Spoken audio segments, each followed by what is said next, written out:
Hi, I'm Tom. Welcome to our May farm tour. And I just want to take a moment and make a plug for you to go ahead and hit that subscribe button and like, comment, share. All those things are great and they're very helpful to us. I'm not trying to sell anything. There's no hidden messages. I'm just trying to build up our farm channel and get 1,000 subscribers. That's my goal. I don't usually use these nipple pails. Sometimes the calf will think it's pushing on an udder, and so they'll bump it, and then it ends up turning into a bath. We'll see how he does with it.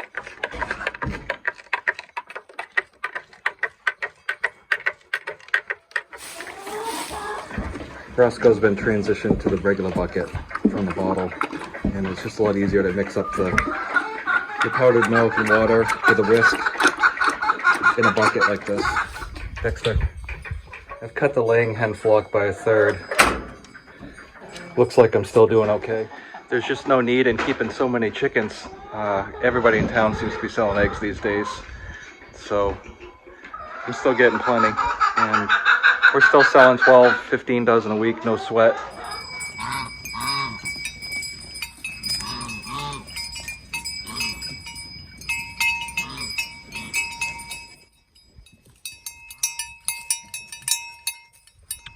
Actually, I don't mow my grass in the summer. I let the sheep do it. And there's lots of violets and phlox, tons of wildflowers that come up in the lawn. And with the bees, we just leave the flowers and let the bees have them. Then towards the end of the summer, I'll come through with a mower and get rid of whatever weeds we've got left over. But for the most part, I don't maintain my lawn. I let the animals do it. When I do put grass seed down, I always buy a pasture mix. Clover actually is a legume, and it puts nitrogen back in the soil, so you don't need to put fertilizer down. You've got the legumes, fixing nitrogen, plus the animals on the pasture will put nitrogen back as well.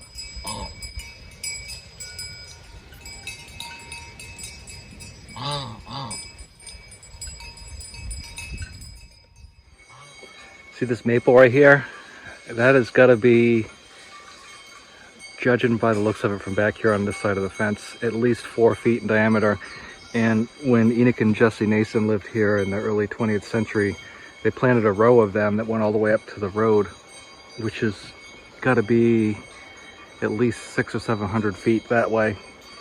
And of course this was all cleared off over here. You can see this stone wall, and when I put this fence back up down here, I found a lot of old barbed wire from when he had cattle. But so this was all cleared off on both sides, and they planted a row of these maple trees, and there's still a few. Most of them are dead and fallen down, but there's a few left.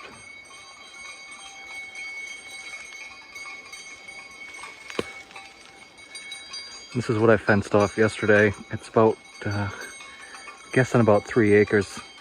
You can see the cattle right there moving out towards the back. There's a lot of good feed down here, and there's an overflow from my pond that runs through that swale down bottom. So the grass is always green. And after I had this logged off, I decided this was going to be a pasture. So here I am down back, and you can see in the white right there, this was part of the old dump. And there's at least 3 on this property. Obviously, the further down you dig, the more good stuff you find. But there's a lot of old ceramics. There's bottles, pieces of farm machinery. It's part of an old fan, some toys I dug out. Anything back then that it didn't go to the town dump. Everything just went down back here. And then, like I had mentioned earlier, the older the people got, the closer to the house the dump moved. But this is the furthest one back and probably the oldest. And I've been down here with my backhoe digging around and found some pretty cool stuff down here. Right across, right here is another one of those giant maples. And it's still pretty green. So I'm back up here. This is the pet cemetery. We've got goats and sheep, and there's a fox over there, cats and dogs. I found this cool rock down in the woods and kind of made a little obelisk there. so to speak, and put some dirt there, and that's where my wife's dog is. A couple of cats. Right here you can see the new wood shingles, and I had a friend of mine board that up and shingle it in. When my great uncle lived here in the 40s and 50s and 60s, he had broiler chickens, so a large part of the barn was converted to chickens. So he added some windows up there, but I store hay up there now, and you don't want sunlight on your hay, it turns it yellow, so I had that all closed in. I've had the trim done on the barn. I had a company come in a couple years ago, probably 3 years ago now, and they put scaffolding all over the roof and secured the roof all down. House has all been repainted, and you can see the garage, the gambrel right there.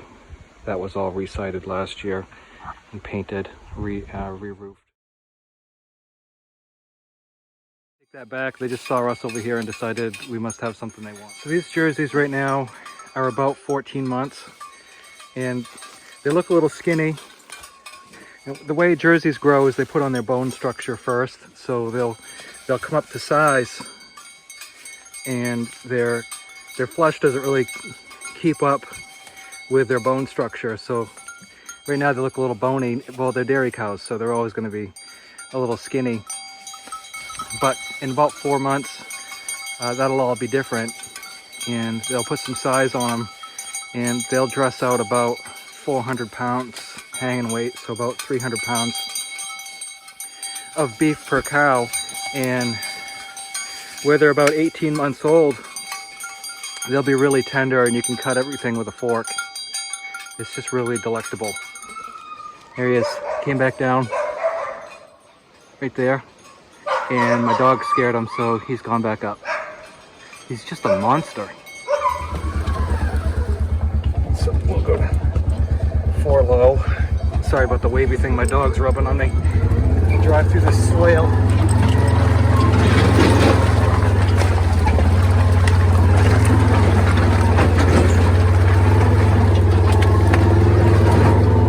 This was all clear cut 4 years ago out through here.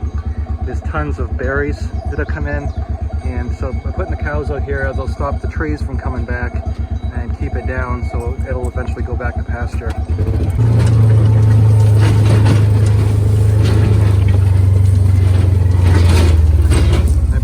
Across here, you can see here there's a giant tree down, and I didn't want to fence around it, and I sure wasn't going to come out here and cut it up and try to move it.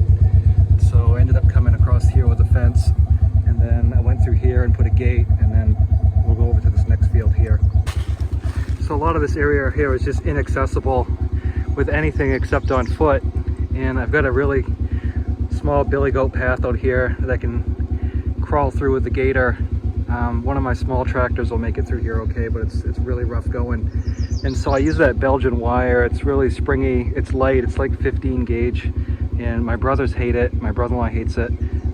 But the alternative is the giant heavy rolls of barbed wire, and if you're out here by yourself peeling off barbed wire, traveling through this, it's just excruciating. So it's bad enough with those heavy rolls. They're about 40 pounds, brand new.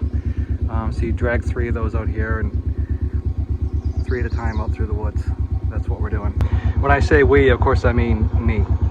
Well, I'm sure they would help me if they could, but right now they're just here for moral support and raccoon chasing. I was just out here a couple weeks ago, and now I've got an impassable tree across the way, so I gotta get the chainsaw and cut this out. I gotta be careful out here. There's a lot of stumps still, and with the trailer on, I've got about 8 inches of clearance, so I don't want to get hung up on that. I do have a winch on the gator, but you know, it's just easier not to get stuck in the first place. All right, that's cleared out. Let's get through that. Take this out. 4-wheel drive.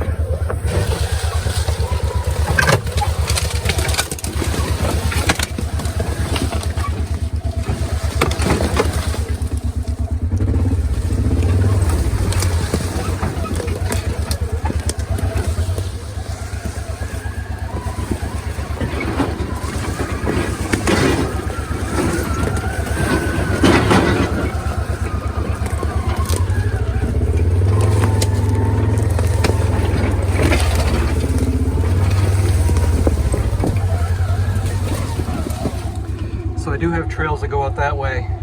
And for the June, maybe July farm tour, when the swamp dries out, I've got some passings down there that I can get through. I've been putting rocks and wood chips and stuff in that to get through it, but I don't want to go down there and get all mired down with the trailer on. And it's not that I don't think you're worth it, I really do, but I just want to take you on what my day actually is, so I don't want to deviate from the norm too much. Trying to basically show you what my day consists of here. And I do love it down there. There's a brook and a nice big pond.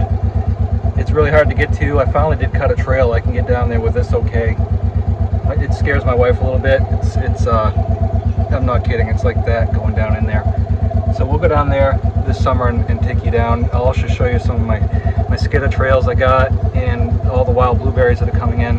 One thing that's kind of cool here is there used to be a lot of fruit trees, and so they've propagated themselves out in the middle of the woods, and I know they're not original because they're like, you know, this big around. So this field here, I've got this fence along the end.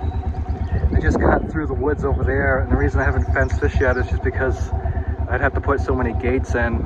I'd have to have a gate there, and then a gate behind me here to get out to this. And so you can see right along through here, I've got this road. This is dried up enough so I can get through. Probably about, probably 3 years ago, I put this willow tree in down here by this pond. It's doing phenomenal. I thought I killed it because I twitched out a big spruce one day, and it literally bent the tree over, and so I stuck it back in. You can see where it's all scun up here on the end. And it thing's, geez, that's 3 inches in diameter now, but it's a really nice looking willow. And so when they skidded this all off, they cut me a nice trail out through there. I've got one here, and then I've got this big field here, which is, I call it George's Meadow. Joke with my wife and I is I say goodnight Gracie, and so she calls me George. If you've ever seen the Burns and Allen show, that's what that's all about. Say goodnight Gracie, and so she says goodnight Gracie. There's a trail out through here, which is pretty rough. This is where my boundary fence is at the end down here. It's by no means the boundary of the property, far from it. There's still a good 40 acres behind me, but this is as far down as I've come. This is the expense and time putting in fencing is pretty big, pretty phenomenal, pretty intense, pretty large. So this pond dried up last year. It's the first time I've ever seen it dry up since I've lived here. It's never done that before. I've banked it up to keep it from running off. There's a little trench for the overflow, but it's looking pretty good right now. When they came down, and logged this off, they pulled this big rock out of the field. There's still a little divot over here. This pasture here is called Hidden Meadow. It's long and narrow. It's probably 1.5 acres, maybe 2 acres. It winds back or off to the right, and it gets bigger at the top. So now they're on the wrong side of the fence, obviously. But there's plenty for them to eat over there, so that'll keep them busy for a while. So here's the pond that we dug. It's nice and full right now. There's a little bit of a runoff on the left, and that goes down in the woods where we were. Here's those fruit trees. These are all my replacement pullets. And Thanksgiving, Christmas turkeys, and one extra.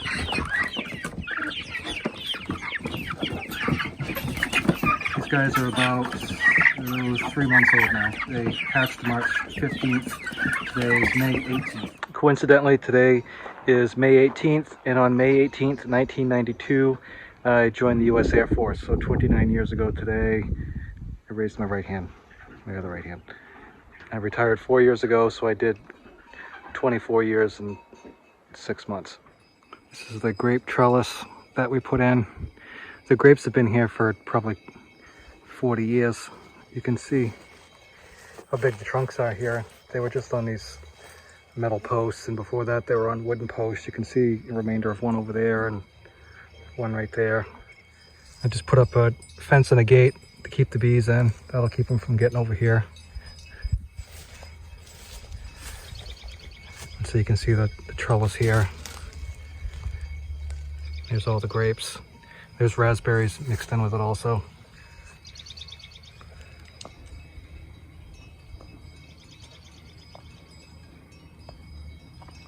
My sheep always follow. I never push them. They always just, I call them, they come.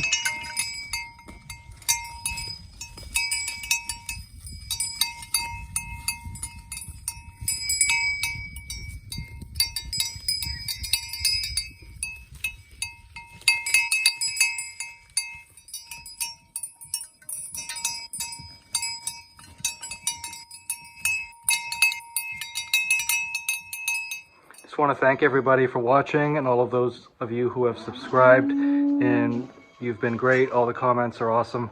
Keep it up. I really appreciate all of it. I'm very honored to have so many of you join us. Thank you.